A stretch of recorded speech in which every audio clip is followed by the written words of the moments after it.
Hello students, welcome back to my YouTube channel Ashish Sharma physics Pathshala. हम पढ़ रहे थे चैप्टर नंबर 3 विद्युत विभव एवं विभवांतर। इसमें आज हम टॉपिक पढ़ेंगे किसी विद्युत द्विध्रुव को घुमाने में किया गया कार्य। देखिए यहाँ पर आपको यूनिफॉर्म इलेक्ट्रिक फील्ड दिया गया है। ये कोई एक समान विद्युत क्षेत्र है। इसमें एक विद्युत द्विध्रुव जिसका ये टर्मिनल -q और ये टर्मिनल +q है, ये रखा है। ये विद्युत क्षेत्र के साथ θ1 कोण बनाता है। कितना कोण बना रहा है ये? θ1। अब हमें क्या करना है? इस विद्युत द्विध्रुव को घुमाना है। हम इस विद्युत द्विध्रुव को घुमाकर और इसे θ2 की स्थिति पर लेकर आते हैं। मान लीजिए ये विद्युत द्विध्रुव है AB और ये इसकी नई स्थिति है A', B'। अब ये विद्युत द्विध्रुव A', B' समरूप विद्युत क्षेत्र E वेक्टर के साथ θ2 कोण बनाता है। इस स्थिति में हमें इस विद्युत द्विध्रुव को घुमाने में किया गया कार्य ज्ञात करना है। तो मान लीजिए यदि विद्युत द्विध्रुव को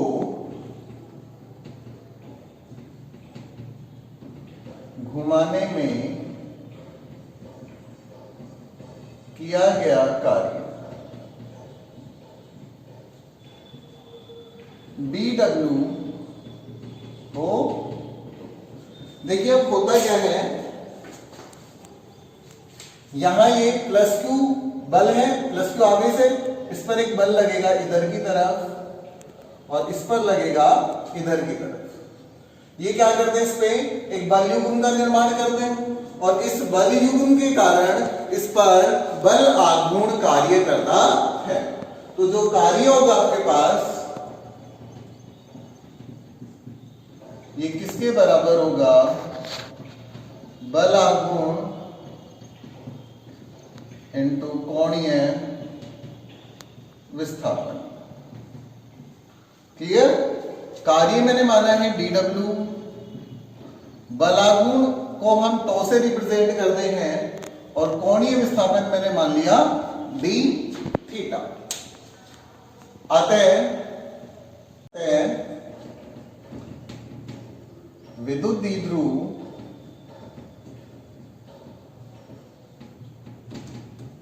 AB को θ1 से θ2 तक, हम क्या करें? θ1 से θ2 पे लेके जा रहे हैं। तो विद्युत द्विध्रुव AB को θ1 से θ2 तक विस्थापित करने में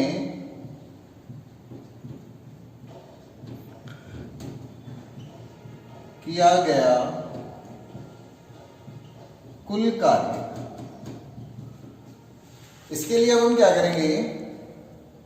integration of dW from 0 to W and integration of tau dθ from θ1 to θ2। अभी हमें क्या रखना है? यहां पर टो का मान रखना है, क्योंकि टो इज इक्वल्स टू, ये हमने पहले भी पढ़ा था, PE sin θ। ये क्या होता है? किसी विद्युत द्विध्रुव पर कार्यरत बल।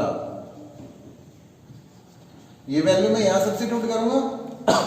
Integration of dW from 0 to W is equals to PE sin θ and dθ from θ1 to θ2। अब देखिए ये P और E दोनों कांस्टेंट है, दोनों बाहर आ जाएंगे। Integration of dW from 0 to W PE integration of sin θ dθ from θ1 to θ2। P क्या है? इसका द्विध्रुव आघूर्ण है और E इलेक्ट्रिक फील्ड है, दोनों कांस्टेंट है। जब हम इसका इंटीग्रेशन करेंगे, dW का इंटीग्रेशन करेंगे तो W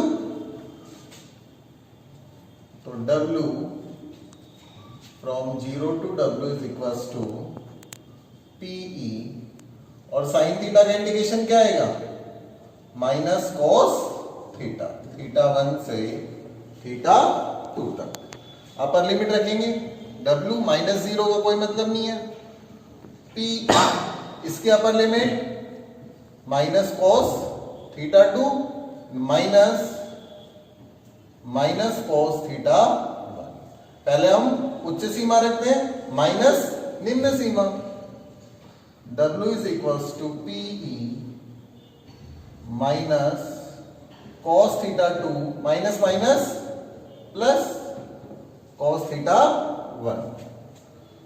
तो w is equals to PE cos theta 1 आगे आ जाएगा, cos theta 1 minus cos theta 2। और यही क्या होता है, यही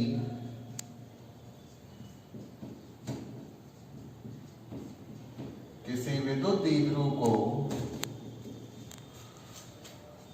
थीटा 1 से थीटा 2 तक घुमाने में किया गया कार्य।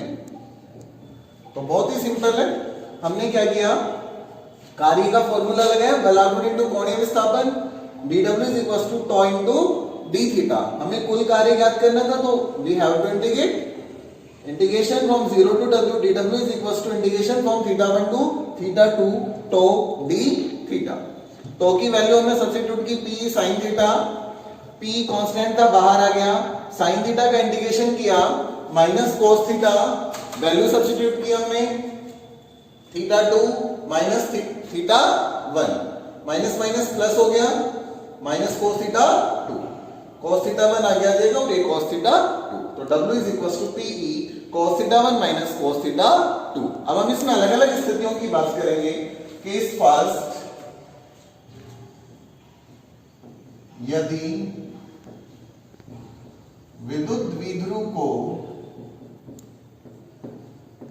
साम्य अवस्था, अब आपको जब बलागुण पढ़ाया था तब बताया था साम्य अवस्था क्या होती है, theta is equal to 0 degree से theta is equal to 90 degree तक घुमाना हो तो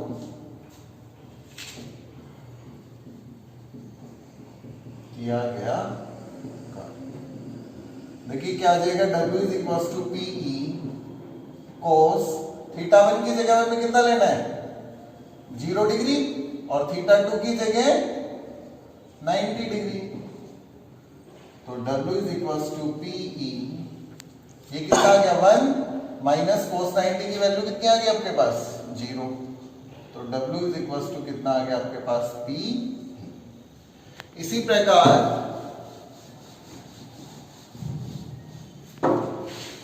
केस सेकंड, यदि theta 1 is equal to 0 degree, इसे हम क्या कहेंगे, साम्य अवस्था से किसी कोण थीटा तक घुमाने में किया गया कार्य। तो थीटा 1 की वैल्यू तो कितनी आ गई, 0, और थीटा 2 की थीटा। तो PE cos 0 minus cos theta, cos 0 की value 1, w is equal to PE 1 minus cos theta. Next,